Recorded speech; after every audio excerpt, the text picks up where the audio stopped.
शाम को कुछ करीबन 5 साढ़े 5 बजे ऐसा होता है। राखी मुझे कहती है काम कर, जो ऑनर है, जो क्लब के, जो होटल के ऑनर है, उनके पास जाए और आप उनको बोलिए कि मुझे ड्रेस के पैसे चाहिए और मुझे मेकअप के पैसे चाहिए। मैंने कहा राखी ये मैं कैसे कर सकती हूँ, ये तो काम मेरा नहीं है।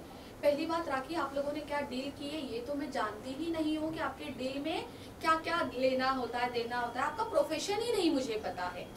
मैं तो एक काम करके मेहनत करके कमा के खाने वाली लड़की हूँ, मुझे क्या पता है कैसे इनोग्रेशन के लिए बुलाया जाता है, क्या डील्स होती है, मैं कुछ नहीं जानती हूँ। जीरो नॉलेज है मुझे सबकी। तो मुझे कहती नहीं, तुझे तो जाना ही पड़ेगा और तुझे बताना पड़ेगा उनको कि मैं एक इंडिया की टॉप एक्ट्रेस हूँ और मुझे ड्रेस के पैसे चाहिए और मुझे मेकअप के पैसे चाहिए। मैंने कहा राखी, सबसे पहले तो आप ये बात जानिए, मैं आपकी मैनेजर नहीं हूँ, मैं एज अ फ्रेंड आपकी खुशी में यहाँ पे खुश होने के लिए आई हूँ, ठीक है? तो आप अपना काम खुद करें, आपने खुद आपकी खुद की डील की है तो आप खुद जाके सब कुछ करिए। देन उसने फ्रंट ऑफ, मेरे ख्याल से वहां 10-15 लोग होंगे, उसने सबके सामने मुझे जलील करना स्टार्ट कर दिया कि तू हमेशा यही करती है, तेरा तो तू आदिल के टाइम पे भी ऐसा ही करती थी, तू आदिल को कुछ नहीं बोलती थी, तू आज यहाँ पर भी आके यही कर रही है। मैंने कहा राखी ये सब कुछ बंद करो, अपनी चीपनेस बंद करो, ये जो तुम कर रही हो मेरे साथ, वो भी मुझे परदेश लेके आके, तो ये सब ना करे। उस दिन ही हमारा लास्ट डे था, हम लोग साथ में रुके थे। उसके बाद हम 24 को अलग अलग हो गए थे। मैंने होटल छोड़ दिया था, मैंने कौन सा होटल था, द लीला, वहां जाके हमने चेकिंग कर ली थी, मैंने और फाल्गुनी ने, और हम टोटली अलग हो गए थे। और वो दिन और आज का दिन राखी से मेरे कोई संबंध अच्छे नहीं रहे हैं। ओके राखी, अगर मैं आपसे बोलूँ तो आपको एक माँ का दर्जा दिया था राखी ने और कहा था कि मेरी माँ के बाद मैं इससे ही माँ समझती हूँ और अगर उनके पर्सनल लाइफ में कुछ भी होगा तो उसका फैसला लेने का हक भी सिर्फ राखी को है और वही मुझे सजेशन देगी।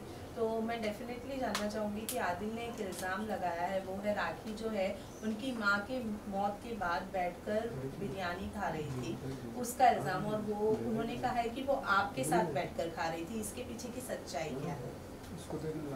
जिस दिन राखी की मम्मी की डेथ हुई थी हम लोग साथ में ही थे। फिर हम लोग ऊपर हॉस्पिटल में जाके जो रखना होता है, क्या पर्टिकुलर उसको क्या वर्ड यूज करते हैं, जो बॉडी रखी जाती है फ्रिज में, यस, वहाँ गए थे हम। फिर हमने वहाँ वो पूरा प्रोसीजर किया। वहाँ से हम सीधा घर आते हैं। आदिल वहाँ पे अवेलेबल नहीं थे।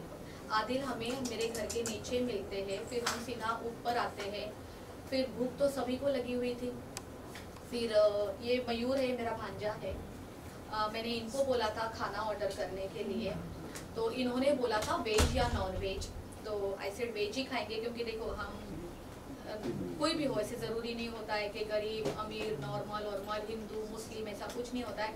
किसी के घर पे कुछ बुरी घटना घटती है ना, तो इंसान के गले के नीचे तो दाल खिचड़ी भी नहीं उतरती है, राइट? ये सबको ही पता है। तो जब मैंने पूछा कि क्या मंगवाना है, देन उन्होंने बोला कि उनको नॉन वेज खाना है। तो हाँ, हमारे घर पे उस दिन बिरयानी आई थी, चिकन चिल्ली आई थी एंड फ्राइड राइस आया था और उस सब ने खाया था। तो मतलब राखी ने खाया था? राखी ने खाया, मैंने खाया, आदिल ने खाया, मयूर ने भी खाया, एक दोस्त मेरी और थी संगीता, उसने भी खाया जी। क्योंकि राखी कह रही कि ये उस दिन का फुटेज नहीं है, ये पहले का फुटेज है, सेम साड़ी है लेकिन पहले का फुटेज है। वो साड़ी भी मेरी थी, वो जो उसने साड़ी पहनी है वो साड़ी मेरी थी। हमें नहीं पता था कि उस दिन उनकी मम्मी की डेथ होने वाली है। वो कुछ ग्लैमिंग ऐप होता है ना, वो जो क्या करते हैं लोग, हाँ ग्लैमलिंग कुछ ऐप होती है, वो उसका शूट यहाँ पे खड़े होके चल रहा था, ठीक इस टीवी के पास चल रहा था। ये सब कुछ होने के बाद हम सीधा हॉस्पिटल गए। हॉस्पिटल जाने के बाद हमें पता चलता है उनकी मम्मी की डेथ हो गई। हमारे सामने ही बोली गई थी वो बात, ऐसे नहीं था कि वो डेथ पहले हुई थी, अभी वो हॉस्पिटल वालों को पता क्या है, लेकिन डिक्लेयर हमारे सामने की गई है कि भाई अभी अभी डेथ हो गई है। और वो साड़ी, वो सब कुछ फुटेज उसी दिन का था, वापस उसी साड़ी में घर पे आए हुए हैं। वो साड़ी आज तक मुझे रिटर्न नहीं दी है, ना दोबारा पहनी है। और ये बात भी सच थी कि मीडिया